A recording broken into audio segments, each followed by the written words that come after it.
Hi everyone, welcome to my channel. My name is Umut. Сәлеметсіздер ме? Бүгінгі сабағымызда біз тағы да ағылшын тілінің сол 0 деңгейден басталған сабақ мазмұндарымен танысамыз. Онда болса, бүгінгі үйренетін мазмұнымыз төмендегідей. Personal pronouns. Енді personal pronouns дегеніміз не дегенде, бұл есімдіктер деп аталады. Яғни біз бұны Қытай тілінде жэнчэн тайцы деп айтады. Жэнчэн тайцы. Personal pronouns. Енді былай қарайық.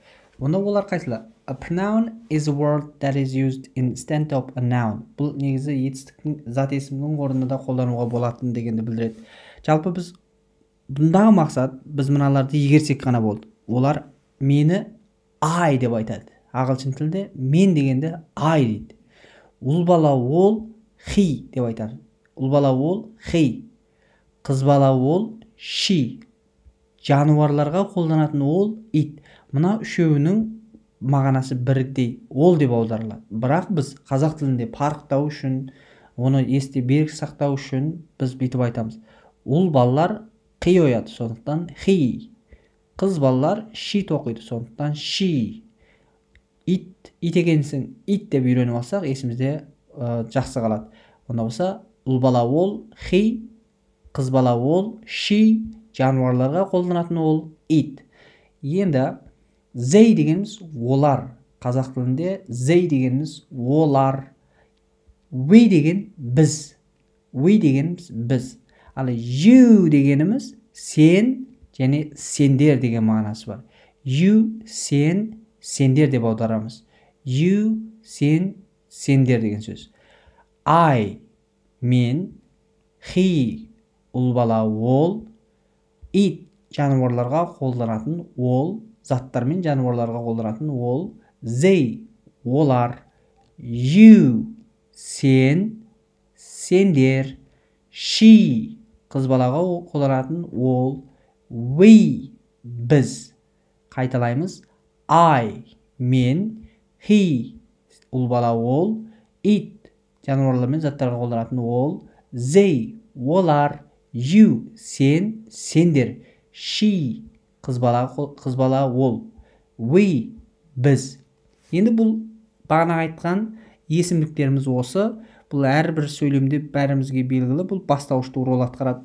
Кейінгі сабағымызда бастауышқа анық тоқталатын боламыз. Онда болса, осыны жаттап аламыз. Енді жалғасын көрейік. Енді етістік, бұны ағылшын тілінде verb деп айтады. Оны Қытай тілінде доңсы деп айтады. Енді мен сіздерге бүгінгі сабағымызда 4 етістікті бердік. Әрбір ағылшын тілінің бас әріпі, егер жалғыз тұрған кезде, немесе сөйлемнің жаңа жолдан басталған кезде, бас әріпі үлкен әріппен жазылады. Мынау соның кіші жазылуы. Сіздерге жаңылмау үшін беріп қойдым. Go деген бару деген сөз. Go бару. Go бару. Come келу. Come келу. Go бару. Come келу. Run. Run деген сөздің мағынасы жүгіру және қашу деген мағынасы бар. Run дегеннің жүгіру және қашу деген мағынасы бар. Cry деген жылау деген сөз. Cry жылау. Go бару. Come келу. Run жүгіру, қашу. Cry жылау. Енді бұл етістіктерді біз бағанағы есімдіктерге қосып бір жай сөйлем құрайтын боламыз. Мен барамын. I go. Сен барасың. You go. Немесе сендер барасыңдар. You go. Біз барамыз. We go. Олар барады. They go.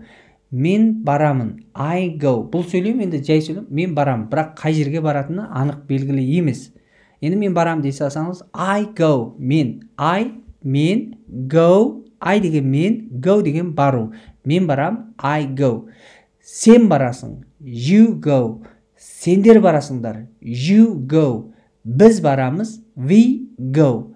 Олар барады. They go. Енді бұл сөйлемімізді тіпті ары толығырақ қылып айтатын болсақ, бұлай айтуға әбден болады. Қараңыздар. Мен барамын мектепке. I go to school. Яғни мен мектепке барамын. I go to school. Сен мектепке барасың. You go to school. Немесе сендер мектепке барасыңдар. You go to school. Біз мектепке барамыз. We go to school. Олар мектепке барады. They go to school. Енді бұны сабағымызды кішкентай достар, нөлден бастап үйреніп жатқан адамдарға тіпті де қолайлы болу үшін мен былай жаттатуды жөн көрем. Мен барамын мектепке. I go to school. Сен барасың мектепке. You go to school. Біз барамыз мектепке. We go to school. Олар барады мектепке. They go to school. School деген сөз школ, орыс тілінде школ дейді. Бұл мектеп дегенді біледі. Қытай тілінде шөшау, сол ғой мектеп. Онысы I go to school. Мен мектепке барамын. You go to school. Сендер мектепке барасыңдар. We go to school. Біз мектепке барамыз. They go to school. Олар мектепке барады. Енді сөйлеуімізді тіпті де көп қолдануға ие етем десеңіз, мына school'дың орнына қалаған бір жердің атын қоя саласыз. Мысалы, Алматы, оны ағылшынде Алматы деп айтады ғой. I go to Алматы. I go to Шымкент. I go to Астана. I go to Нұр-Сұлтан деп қолдана берсеңіз болды. Осы орнына, school деген орнына бір жердің атын қоясыз. Мысалы, мен Алтын Ордаға барам. I go to Алтын Орда. I go to Алтын Орда. Мен Мегаға барам. I go to Мега. Сен Мегаға барасың. You go to Мега деп school'дың орнына ауыстырып қолдана берсеңіздер болады. Бүгінгі сабағымыз осындай. Бағанағы әнмен жаттауды ұмытпаңыздар. Мен тағы бір рет қайталап беремін. Мен мектепке барамын. I go to school.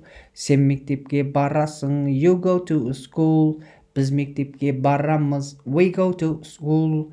Олар мектепке барады. They go to school. Өстіп жаттап алсаңыздар, есіңізде шықпайды және өнімі жақсы болады. Онда сіздердің сабағымызға қатысқандарыңызға көп рахмет. Достарыңызбен бөлісуді ұмытпағайсыздар. Келесі сабағымызда кездескенше сау, сәлемет болыңыздар.